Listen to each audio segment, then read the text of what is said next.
Olá pessoal, hoje eu vou falar brevemente sobre o livro Capitã de Areia, suas críticas sociais na obra, escrito por Jorge Amado, publicado em 1937. É considerado um dos maiores clássicos da literatura brasileira. O romance não se limita a contar a história de crianças em situação de rua. Ela, na verdade, trata-se de uma denúncia das desigualdades sociais, da exclusão, da violência institucional e da forma como a sociedade trata aqueles que vivem à margem. A narrativa acompanha os Capitães de Areia, um grupo de aproximadamente 100 meninos que vivem em um trapiche abandonado na cidade de Salvador, na Bahia, sem família, sem acesso à educação, à saúde ou a qualquer proteção do Estado. Esses jovens sobrevivem por meio de pequenos furtos, que logo nas primeiras páginas, Jorge Amado deixa claro que pretende romper com a visão dominante da época, que classificava esses meninos apenas como criminosos.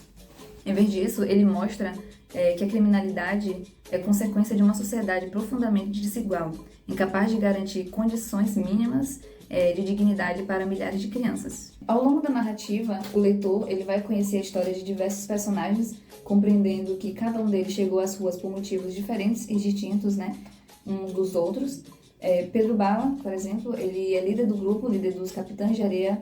Ele é filho de um operário que foi morto durante uma greve e na obra ele representa uma continuidade da luta contra as injustiças sociais. O professor, ele é um personagem que revela grande talento para as artes, demonstra que muitos jovens marginalizados possuem capacidades que jamais serão desenvolvidas por falta de oportunidades. E um outro personagem que marca bastante é o Sem Pernas. O Sem Pernas talvez seja o personagem mais trágico da obra, que ele é a vítima constante da violência e do preconceito. Ele perde a capacidade de confiar nas pessoas, ele acaba se tornando um símbolo dos danos psicológicos causados pelo abandono.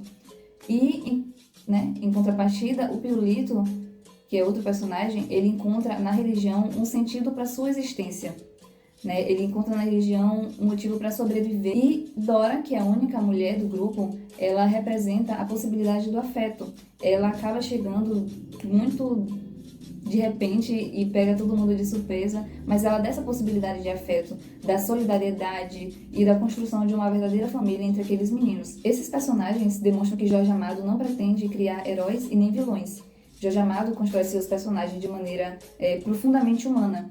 Cada menino possui uma história, sonhos, medos, características, e também é importante lembrar que Capitães de Areia foi publicado em um período de forte instabilidade política no Brasil, que foi em 1937, que iniciava o Estado Novo, regime autoritário liderado por Getúlio Vargas, que foi caracterizado pela censura, pela perseguição política e pelo controle de manifestações culturais, no caso. E nesse contexto, as obras que apresentavam críticas sociais ou defendiam ideias consideradas próximas do socialismo eram frequentemente vistas como uma ameaça. E de uma forma muito paradoxal da época, a tentativa de silenciar a obra, ela acabou reforçando a sua importância, porque o romance ele permaneceu sendo lido por diferentes gerações, justamente porque aborda problemas sociais e estruturais do Brasil que continuam presentes até hoje. E na minha avaliação, o maior mérito de Capitães de Areia está na sua capacidade de despertar a empatia. O Jorge Amado ele não pede que o leitor aprove os crimes cometidos pelos personagens, mas convida a reflexão sobre as circunstâncias que os levaram a agir daquela maneira. Ao compreender as suas histórias, dá para perceber que aqueles meninos, eles, antes de tudo, eles são vítimas de uma sociedade profundamente desigual. Para concluir, de verdade agora, um dos personagens mais notórios de toda a obra, sem dúvidas, para mim, foi o Sem Pernas. Sua análise psicológica é muito bem abordada durante toda a leitura e tudo mais. E se olhar bem de perto, é possível ver análise psicológica por trás. E nisso, eu usei a teoria do Freud, de psicanálise, para explicar a mente do Sem Pernas, de uma forma bem simples. A gente pode olhar para ele como um menino que vive em uma guerra interna entre a necessidade de amor e um ódio profundo, que ele usa para se proteger. Então eu separei aqui 4 tópicos que podem explicar esses pontos. Bom, o primeiro tópico é a ferida e a máscara. né? O sem pernas, ele se sente estragado por dentro e por fora devido ao seu defeito físico. Para quem não sabe, na obra ele é caracterizado como uma pessoa deficiente da perna, uma pessoa coxa, por assim dizer. E como o nosso eu, o ego, ele nasce das sensações do nosso próprio corpo, ele se vê como alguém repulsivo e injustiçado. Para não mostrar que ele sofre, ele cria uma muralha de deboche, né? De uma forma, falando bem popular. Ele ri de tudo e trata mal os outros, para que ninguém perceba que, no fundo, ele tem uma vontade absurda de chorar e de receber um carinho maternal. E isso é muito bem descrito na obra, na parte dele. O segundo tópico, ele se chama O Trauma que Não Dorme. A tortura que ele sofreu na cadeia não é apenas uma lembrança ruim, é que Freud chama de pulsão, dentro de toda a teoria, que é uma força constante que vem de dentro e o qual ele não consegue fugir.